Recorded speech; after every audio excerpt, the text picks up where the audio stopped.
has analyzed the relationship between solubility and pressure. So pressure affects solubility in mainly gases and liquids and not very much in solids. And as you can see here, the red is representing a gas such as CO2, and this is the black is representing the liquid such as water. And you can see as you increase the pressure, as this thing is pushing down, the CO2 is actually being put inside of the liquid. You can see how there's red and black. So as you can see here, this is an example of that. Well, first you can see this is pretty much a graph showing increase of pressure causes a increase of concentration. So there are many examples, such as in Coca-Cola. When companies such as Coca-Cola create this, they pretty much have plain flavored liquids such as Coke, and they pretty much push pressure and get CO2 inside of it. So if you can see, if you open this thing up, there are bubbles that are being released because the pressure is being decreased. So when it's increased, it gets pushed down. When it's decreased, it gets pushed up. And another example is if we get some of this, did not work. Did not work. You can see how there's some liquid in there. So there's some liquid and there's some solid, or some gas. If you push downwards, the gas actually being put inside of the Coke. And if you pull out where it's decreasing the pressure, the gas leaves the Coke. So it's another example such as this. And you can also get like a soda stream, which is pretty much a liquid of water. You put it in a machine, you press a button, and the gas actually gets pushed inside of the liquid.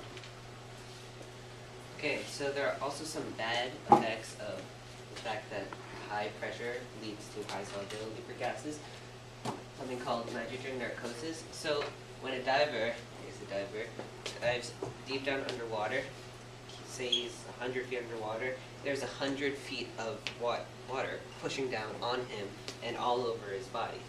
So in our blood vessels, there is nitrogen floating around in it, but not in the liquid, because 80% of the air we breathe is nitrogen. And so when great pressure is exerted on the blood vessels, it is pushed into the bloodstream, as Michael has explained.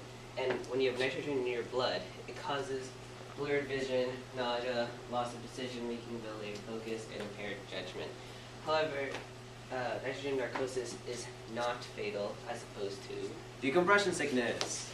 So, commonly known as the bends, when you are a diver and you rise too quickly, all the gas, there's nitrogen and oxygen and helium and hydrogen that's inside your bloodstream will leave the bloodstream and form little bubbles all around your body. And this can be excruciatingly painful if it gets lodged into a joint, which can impair your movements, and it can cause a tingling sensation in fingers or your toes if it blocks little capillaries. This can be fatal when if the bubble gets large enough, it can block off veins and arteries that lead to the heart or other vital organs, and you could die, which is very bad. That is our presentation. The rate of dissolving, surface area, stirring, and the temperature. So basically, I'm just going to do a little basic run through what each one is, and then they'll all go into a bit further depth later when they get to the area. Anyway, so for surface area, if you have a solvent, so here's your solvent, and if you just have, and you put in the solute, and pretend the walls are there for a second, okay? It's just there, and then you have a buildup there. So, or not necessarily buildup, but basically, it's only going to react where it's dissolve where the solvent and the solute meet. But if the barriers aren't there, and it's going all the way across, it's going to dissolve in more places, therefore dissolve faster. And so, that is why surface area is better. Or higher surface area makes it dissolve faster.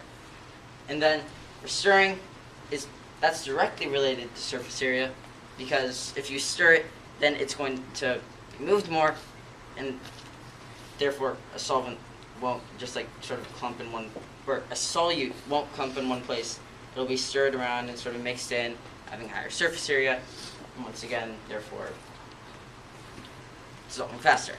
And the temperature is completely different because it's going to have a higher temperature, higher kinetic energy, so it's going to move around more.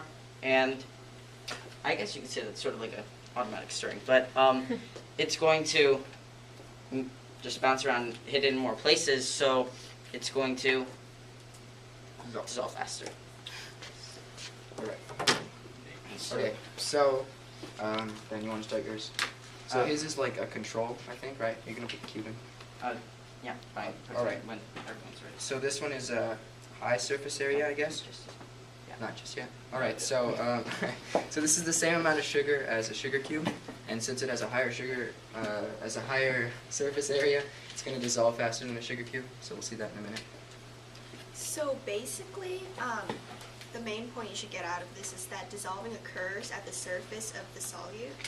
So with surface area, as Nate just explained, as more areas of the solute is able to meet the solvent, it dissolves more quickly. With stirring, so what happens is, as I said, it occurs at the surface of the solute, dissolving.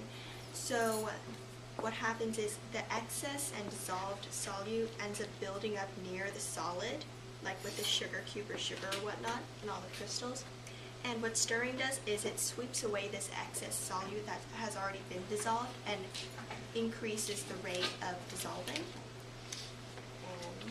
And for the high temperature, it's about at 96 degrees Celsius.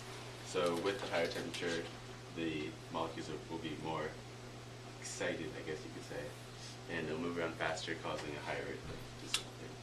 So we're all going to drop the sugar in at the same time, and we're going to watch how these three will be faster than our control of just plain water and a small surface area. And it's all 3.62 grams, so they're all the same. Okay. We start using our super awesome stopwatch. Ready, set, go.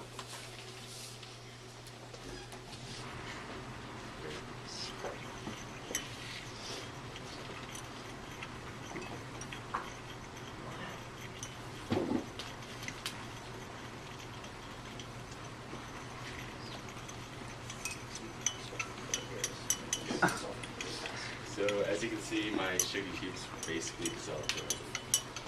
Eugene's is almost gone, or So sugar's almost gone. Yep. Mine's taking a little bit longer, but as you can see, Ben's is nowhere near as fast as mine is. It's sort of just breaking up into the sugar It's particles just on the sitting in bottom. one I'm just spot. gonna sit and be lame. Yes. Annoying sugar particle. So- Mine is dissolved. Still waiting on mine. Mine's like 50% of the way there. I'm gonna estimate. Yeah, so mine hasn't really dissolved. It's just sort of sat there. Maybe it sort of moved out in a bit of a puddle. And mine is completely. So As you can see, theirs two were much faster than ours, but mine's going faster than his.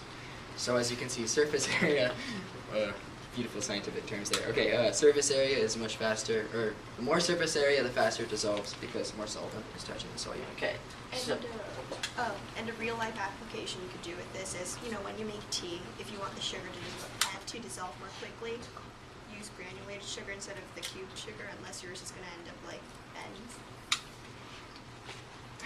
And it's still have hot temperature. Yeah.